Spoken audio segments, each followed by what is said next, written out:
Good morning, my name is Mike Sharrpp. I'm the head educator for GIBS Grooming. Today we're at SportClips, and right now we're actually going to get into some beard grooming and maintenance. I'm going to actually show you guys how to carve a beard. As you can see, this guy's beard is kind of short. So we're going to do some detailed lining, and we're also going to use some products to give him some nutrients and food for his beard.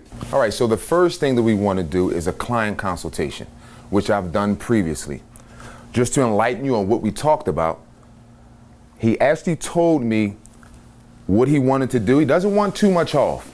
He actually wants to detail the outline so that it stands out a little bit more, and he's looking for some softness. So let's go ahead and try to give him that. Now, before we get started with this great beard, and we're going to make him look as handsome as we can, here's what we want to do. I actually see something right here in the temple area that needs to be cleaned up a bit. I get a lot of questions all the time about how do you taper the hair into the beard. So let's just go right at it right now.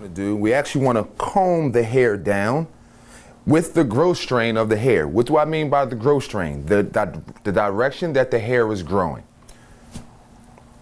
Once we comb it out, we can see the texture of his hair and actually some heavy weight right below the earlobe.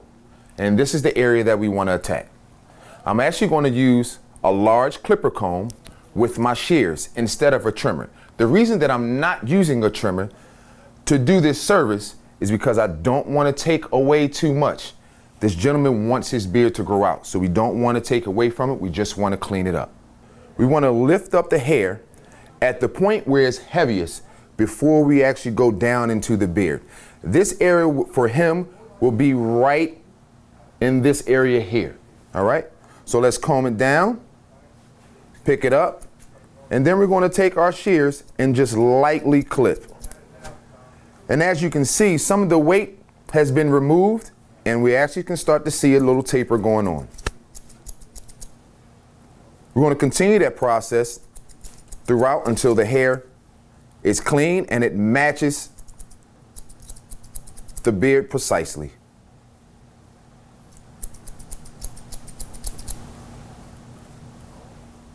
All right, so we have some hair overlapping. We basically want to clean that up. So what we're going to do is we're going to actually take our shears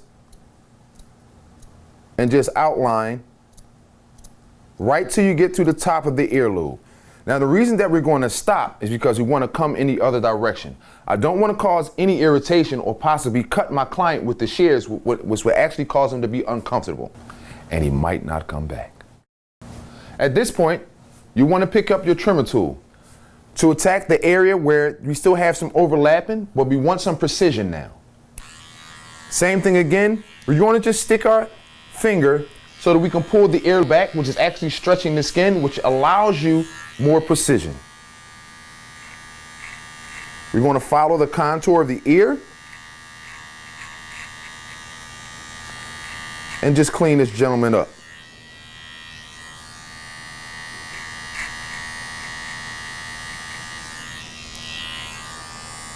Following the line, going straight down in the back, very soft.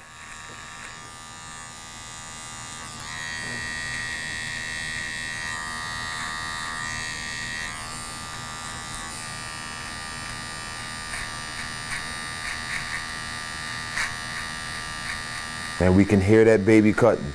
That's letting you know that we're getting a nice, clean, precise cut. All right? You guys can actually see how I'm rocking back and forth following the contour of the ear. This ensures me the precision that I'm looking for. So let's move on right into the curve area. Now, we don't want to make a deep curve. We want to try to keep it as natural as possible. So we're just going to give him some soft lines.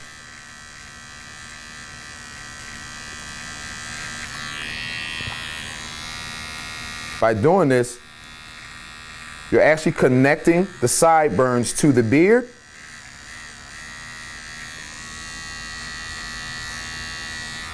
Which alleviates that blunt look or the separation or disconnection between the hair and the beard.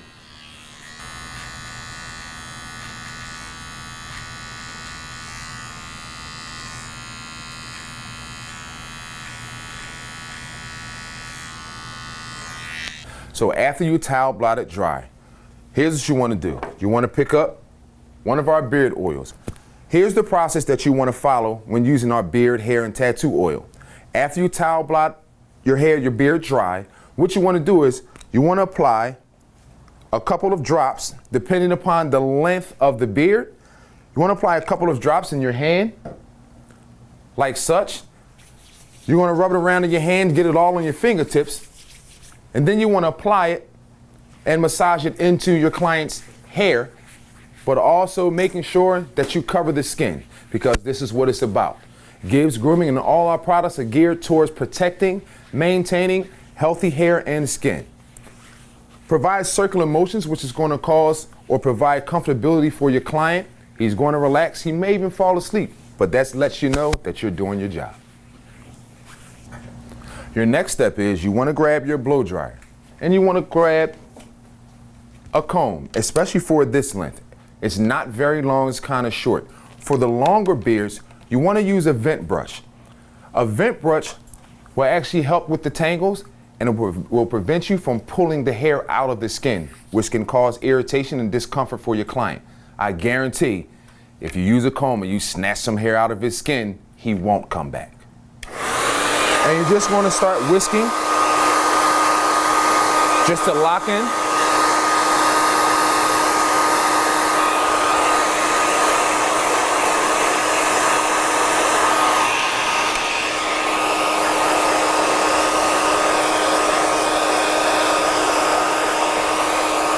Notice how I'm moving the dryer around when I get to right underneath of his neck. The reason that I'm moving the dryer around is because this is heat and we don't want to make the client uncomfortable at all. So by using your dryer for blow dry styling on the beard, what that does is you just apply product and it helps lock in that product to the hair follicle. The other thing that the heat or blow dry styling of the dryer does, it actually helps create fullness of the beard. So you're actually blow drying all the tangles out, especially right underneath of the chin area. This is where your growth is going to come from.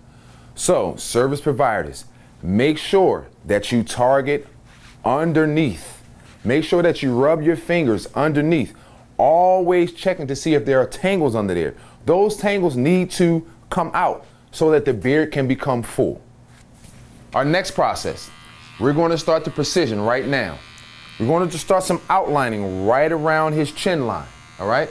Now, during the consultation, I actually asked him, did he want to bring his beard up?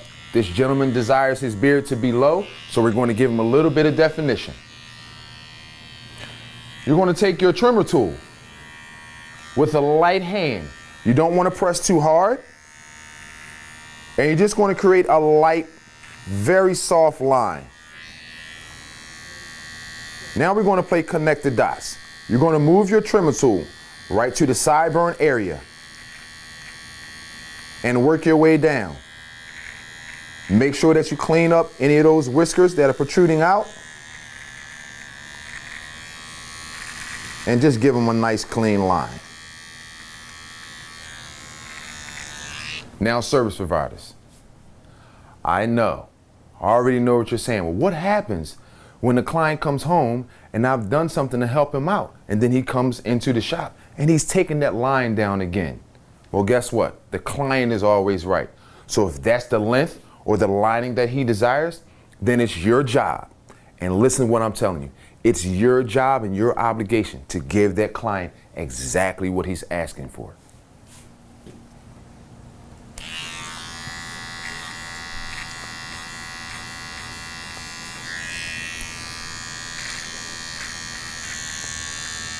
You also want to make sure that you comb. By combing, pretty much after you get a nice lining, by combing, you're actually removing unwanted hair or hair that has been cut. This allows you to see more of what you're doing,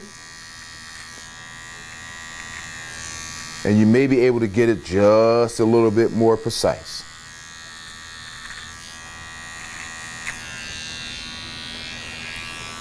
Now we're not going to take too much from under here because we do want it to grow. So we're going to outline just the back, following the natural contour of the hairline.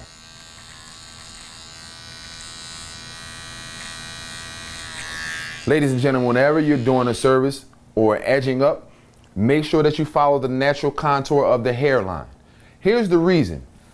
If you go back too far, in 2 days, you're going to see stubble. That doesn't look good.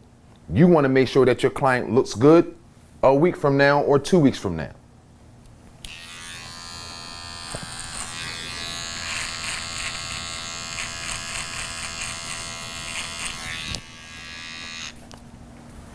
All right, that's looking pretty good so far. So here's my next step. Within the consultation, we talked about his mustache. He likes to keep the mustache a little heavy, but not too light. So we're going to take off just a smidgen using our trimmer over comb technique. First thing I'm going to do is, before I even apply my comb, I'm actually going to ask my client to bite his lip a little bit. There we go. Perfect. I think he's done this before. We want to lift up the hair, and we're going to bring our trimmer straight across the comb. As we come close to the nose, we're actually going to pull our comb out just a bit, because we don't want that trimmer to run across the nose. We're going to do the same thing on the other side. Just pick the hair up and take off some of that unwanted weight. The next thing that we're going to do, we're actually going to turn our trimmer tool around now to simulate us outlining. With his lips still has some tension on it because he's biting it, we're just going to lightly outline the bottom lip area, giving him some nice precision and taking some of that hair out of his mouth. And we're going to follow the same process on the other side. So we've taken care of the mustache area. Now we're going to get into more precision. Whenever you want your beard to grow, you have to trim those loose hairs, all right? There may be split ends or there may be some breakage. In order for your hair to grow, just like a stylist and ladies with long hair, when the stylists start to see breakage, that means it's time to trim, to even everything out so they can continue to grow. So here's what we're going to do on this gentleman here. We're going to do some freehand carving with our trimmer, just removing any unwanted whiskers. It's giving more definition. It's also going to create more fullness. Now notice when I get to the bottom area, I'm actually going to lighten up a little bit because I don't want to take too much.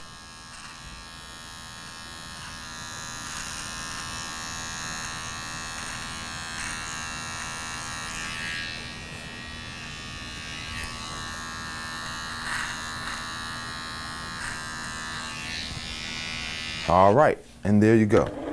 Now, last but not least, we're going to go to our black cognac, shea butter, coconut oil, and beeswax. You only need about, for this length of hair, you only need about a penny full, and that's it. You're going to rub it in your hands to emulsify it, and look at that, it feels so good. I know it's going to feel good on this guy. You just want to rub it in. This will help maintain the beard so it's not too wiry, and it's going to give him a nice smell and a nice glaze. And there you have it. You basically want to repeat the same thing on the other side, and you can send your client out with a happy, happy beard. He'll be a happy, happy person. Thanks for sitting with me. My name is Mike Sharrpp. I'm a representative of GIBS Grooming, and we're here at SportClips. We love you. Hope everything we did will help you guys a lot. Thank you.